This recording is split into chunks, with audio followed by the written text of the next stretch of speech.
You're listening to the Rainmaking Podcast, hosted by high-stakes headhunter, author, and professional speaker, Scott Love. You're listening to the Rainmaking Podcast, and this is Scott Love. Thanks for joining me on the show. I've got a special guest today.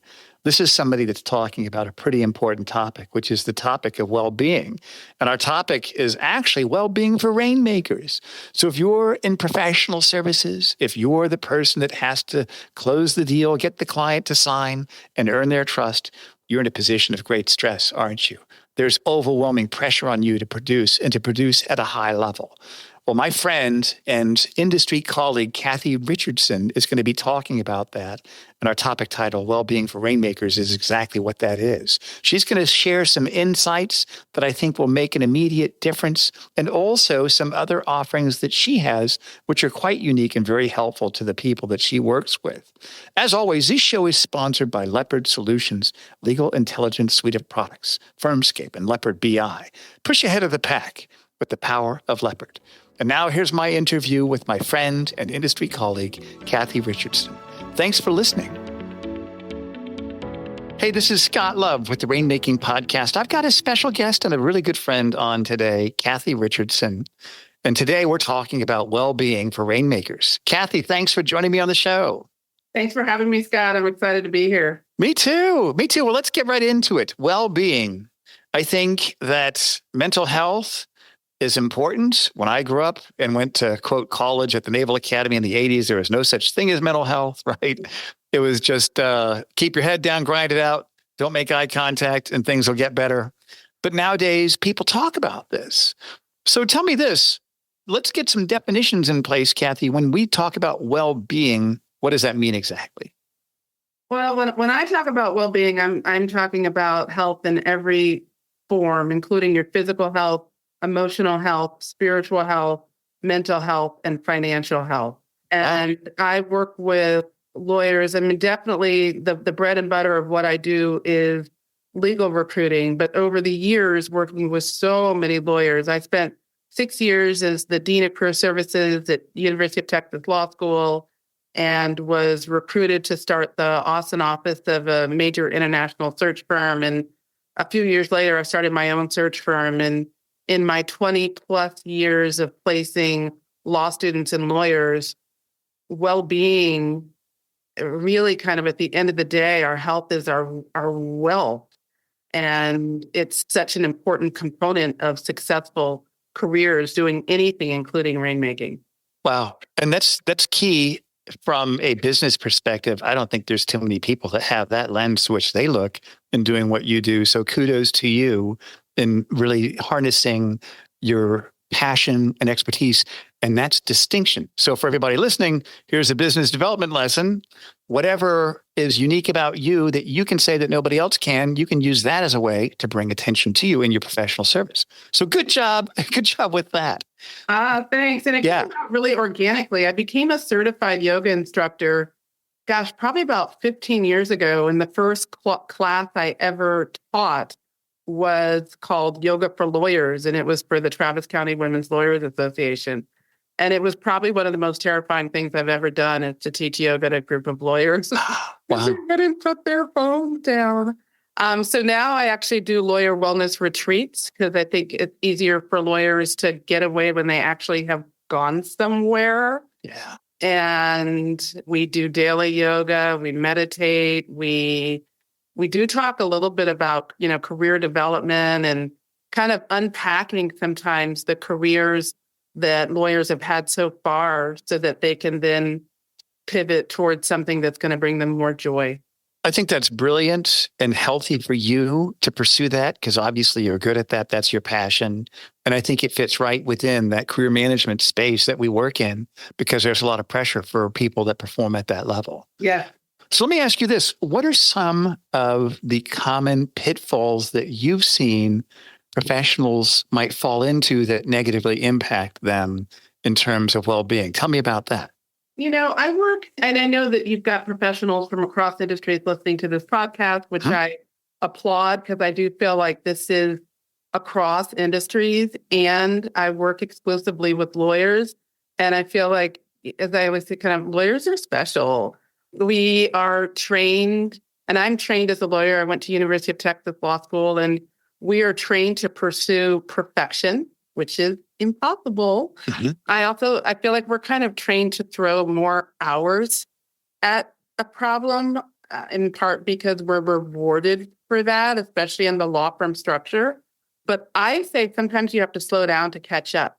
And this grind culture that is celebrated in America, but especially within the legal profession, can be counterproductive.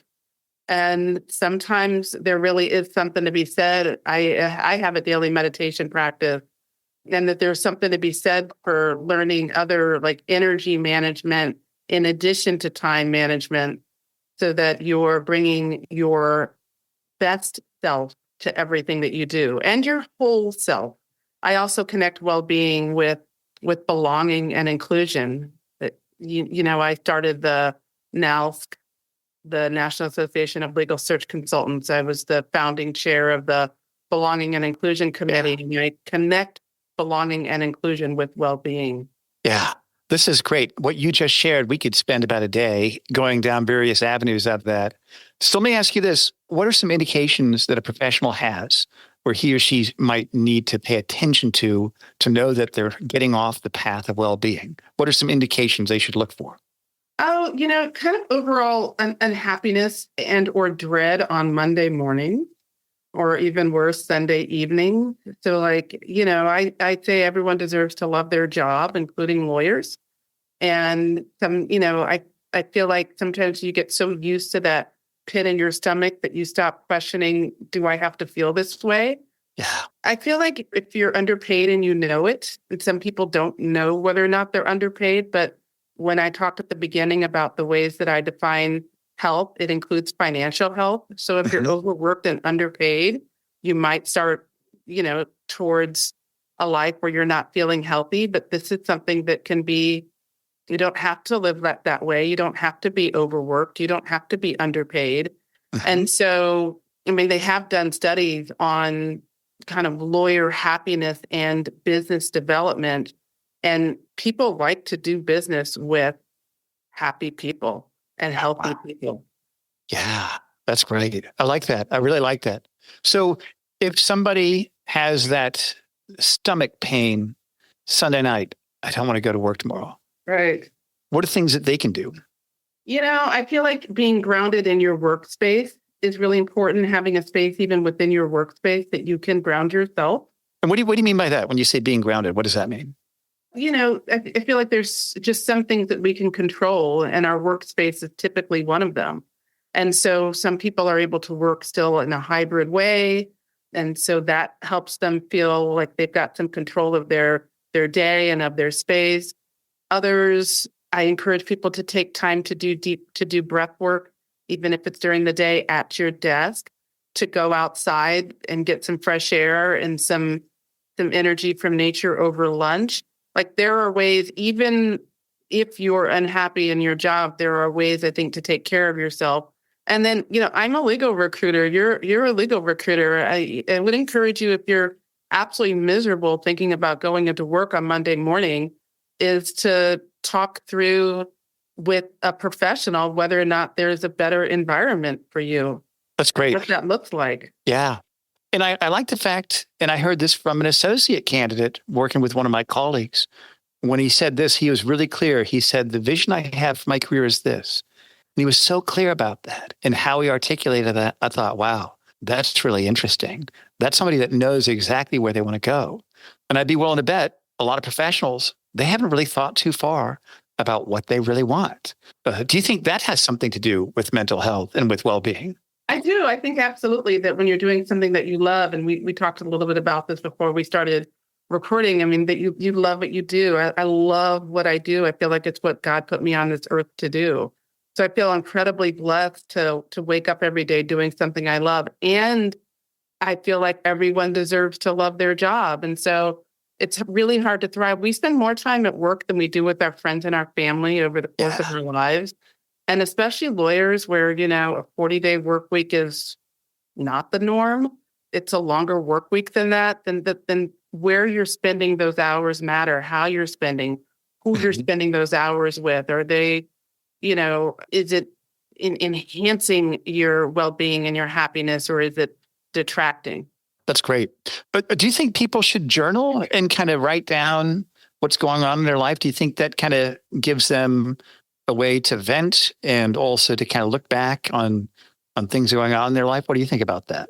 I mean, I think journaling is the thing for you. I mean, I if you know me really well, I have a fairly vivid dream life, and I write my dreams down every morning because I feel like at night I'm getting information that helps me know kind of the next steps. And so everybody, I think, has a different way to get that information, and maybe even a different name for it. I call it intuition, but it's really hard to hear your intuition in a room full of noise. And so how you get quiet, or how you, like, some people journal, some people meditate, I have a regular yoga practice. I write my dreams down. I spend time with friends and other, and like, I've got dogs, like, there are, like, that connection matters as well. And I think especially post-COVID, a lot of professionals have become disconnected from a community that helps bolster their happiness. Yeah. And I think that COVID obviously changed the world. We all went through something together. Tell me about that over the last, and I can't believe, what was it, 4 years ago, I guess? Believe it? Yeah. I mean, it feels like 2 weeks ago and 20 years ago at the same time. Right? It was a long year. I know. And I remember. I got a puppy. Yeah. You got a COVID puppy. That's great. That's great. But what do you think, how COVID has been changed or impacted by COVID in our well-being? What do you think specifically are ways that we need to watch out because of how COVID changed that? What do you think, Kathy? I mean, this is a tough topic for me to even talk about. It's how I got more into well-being. And I had a candidate take his own life during the pandemic in the office where I placed him. And so that just really hit home for me how much it matters that we're staying connected as a community, that we're checking in with each other. Some people are 100% virtual. Some people are hybrid. Some people are in person. And to make sure that across those lines and within our communities of lawyers, that we're checking in on each other, that we are doing, kind of in person. I feel like the interview process as a recruiter got really truncated during COVID. And in some ways it was great. It was like, oh yeah, I made a placement in a week. I feel like I've never had that happen before. But then, people are working with people that they've not met. And so I feel like in some ways if we're not careful, we cut ourselves off from something that brings us so much vitality in our workplaces, which is each other. Right. And I appreciate you sharing about what happened with your candidate. And I'm very sorry to hear that, Kathy. Do you think that there's a hesitation that some of us might have if we're introverts and we say, hooray, I can be at home most of the time, just do my work and not have to talk to people? Do you think there's a point where that becomes unhealthy, when people really should force to break through any anxiety they feel about being around other people? Because I'm mostly an introvert. Truth be told, I'd rather just stay home and paint pretty pictures with my watercolors and not have to talk with anybody. What do you think about that? Oh, I should show you my background. It's got books. I am an introvert as well. I'm an undercover introvert. And I do feel like, especially post-COVID, I have to really intentionally create community. And community, lawyers, community. I now have really leaned into my yoga community with other book lovers. I hiked Kilimanjaro this year. I actually also just hiked Mount Meru. So like my hiking community. So I really, at least me personally, have, and also making sure that I'm doing in-person client visits. That's something that, obviously fell off during COVID, and I've had to intentionally, and some of it is, I have some amazing clients who make it really easy to do some of those in-person visits. I'm Texas based, even though I do place nationally, and I make an effort and am always happy that I did to go see my clients in person. Yeah, that's great. I think when you look at it from the upside downside perspective, it's worth it to break out of your comfort zone, meet with people in person. It moves the deals forward economically, yes, but I know that also it contributes to just how you feel about your own mental health, being able to connect with people like that.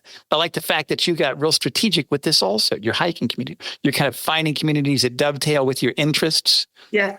Yeah, so it helps to dissipate any anxiety with wanting to be around people. I think that's great, Kathy. Well, and I hike with, I've like in my retreats, they have so far been for the most part for women lawyers. And we, I lead a yoga class and I lead meditation, but it also is nice. I'm meeting people that, have asked me to help them fill roles that they have open or make a strategic move. That's not what the retreats are. That's not the purpose, but it can sometimes happen. And so I definitely, my personal interest and professional interest kind of unite in an interesting way. And that in itself is an interesting topic from a business development perspective. People could look at their interests or even charity involvement, sitting on boards, joining the Rotary Club. Rotary, it's not appropriate to look at that as a place to pass out business cards and sell. Right. You don't even have that intention, but you show up, you get to know people, and business transpires organically. That's exactly right. Yeah. So I like the fact. Right. It's not because they know, and it's true. I really do. I lead with your well-being. How are you? Yeah. And then how could I support your strategic search, or how can I support your career happiness? Like, that's the question I lead with. Wow. That's interesting. You're interesting, Kathy. You're an interesting person. And I think just because I've got my business development hat on still, and the whole point of recruiting is to build trust with people quickly so we can guide them. And obviously, I think the well-being is a really good lens that it causes distinction and it helps you to get to that trust level. And it's almost like when we build trust with people, some people, it might take a while, but there are other people where it's a hockey stick. Instantly, they decide, okay, now I can trust you. Let me tell you what's really going on. And I think just coming to a point of importance and potence, which is well-being, that does coincide tangentially with career interests also. Absolutely. Yeah, which I think is really good. And so what I want to do also, I want to find out about people that you've worked with. And obviously you don't have to mention names or anything like that, but tell me about someone that you've coached, that you've worked with, where you've helped them to break through certain areas that might have held them back with related to their well-being. Oh, that's a great question. Well, I helped somebody about a year or so ago double her income.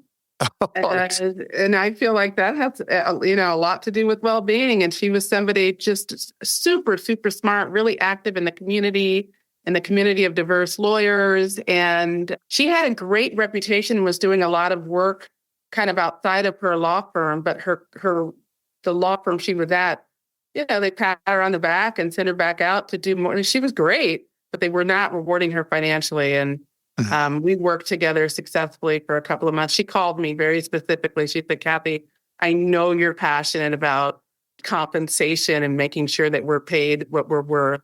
I said, absolutely, and helped her double her income. And so I know people don't always connect pay and well-being, but I do. Yeah. Well, that's so let me ask you this then, and I appreciate you sharing that story. What are the different components, if we could parse it all out into the big rocks in the bucket, so to speak, related to to our well-being? What are some of those? I know you mentioned some earlier, but I wanted to kind of have them lined up here. The legal profession talks a lot about mental health, which is obviously incredibly important.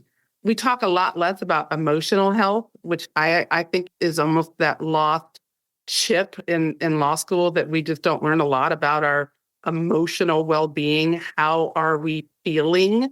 Right. And are we processing our emotions, or are we stuffing them down? Spiritual health, physical health, financial health. That's great. So mental health, emotional health, spiritual health, physical health, and financial health. Yes, sir. That's great. I like that. I mean, that kind of gives us a system that we can look at. That's exactly right. And it's really hard to be healthy in one way if you're unhealthy in another. It's really hard to be, like our we think of spiritual health. I mean, I'm not talking necessarily about religion, though, if someone has a deep faith, I mean, there's all sorts of studies about how healthy that is. But just to be spiritually connected by spending time in nature or by taking time to meditate, like that does enhance our overall health. That's great. So tell me about your retreats. What happens during the retreats? What are the changes that people go through? And then over the long term, how does that impact them? Well, I mean, I've done a short weekend retreat, and I think the changes there are just to see how short a period of time you can spend on your well-being, from practicing yoga to having sharing circles to meditating, and how quickly it can make a difference.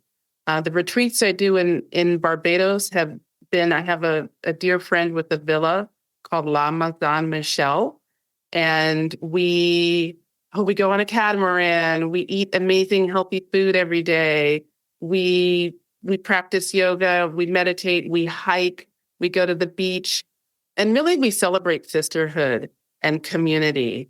And it's almost always a group of lawyers that also talk about how they can support each other in their careers as well.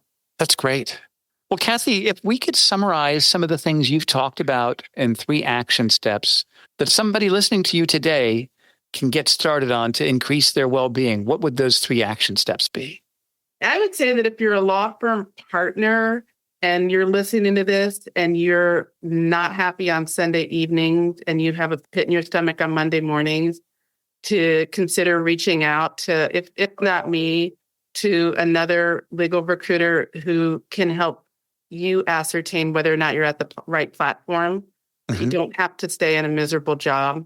That if you are a law firm, if you're in management or leadership and you're interested in growing your team in a way that's also enhancing your culture, I do retained searches. I am Texas-based, but have a national scope and have had success on behalf of my clients retaining talent that not only comes with portable books, but also enhances the culture that they're building at their firm. And finally, if you're interested in either one of the retreats, the retreats that I've done so far have all been in March, or also I'm putting a group of lawyers together to climb Mount Kilimanjaro. That's going to be in 2026. And we're redoing our website right now, HR Legal Search. And so in the next month or so, we're going to have a beautiful new website where we'll share all of our offerings. That's great. Well, Kathy, this is great. I'm really glad you got to be on the show. You're one of my favorite legal recruiters, and I know a lot. And I know that we'd spent time on the board with the National Association of Legal Search Consultants, and I appreciate the difference you made in your leadership. And thank you so much for being here and sharing all of your wisdom with us today, Kathy. And I just right back at you, Scott. When I first became a legal recruiter, my first year of legal recruiting, you spoke to a group at a conference that we had, and you were so inspirational. I went out, I bought your book, I read your book, was on the recruiting compass, and I still use the principles that I learned in that book about being fearless, about not letting rejection get you down, about how important it is to have just a good attitude. And so right back at you, Scott. I have so much respect for you. Thank you so much, Kathy. Thanks for being here, and I'd love to have you back on the show in the future. All right, let's talk well-being a little further down the line. Thank you for listening to the Rainmaking Podcast. For more information about our recruiting services for international law firms, visit our website at attorneysearchgroup.com. To inquire about having Scott speak at your next convention, conference, sales meeting, or executive retreat, visit therainmakingpodcast.com.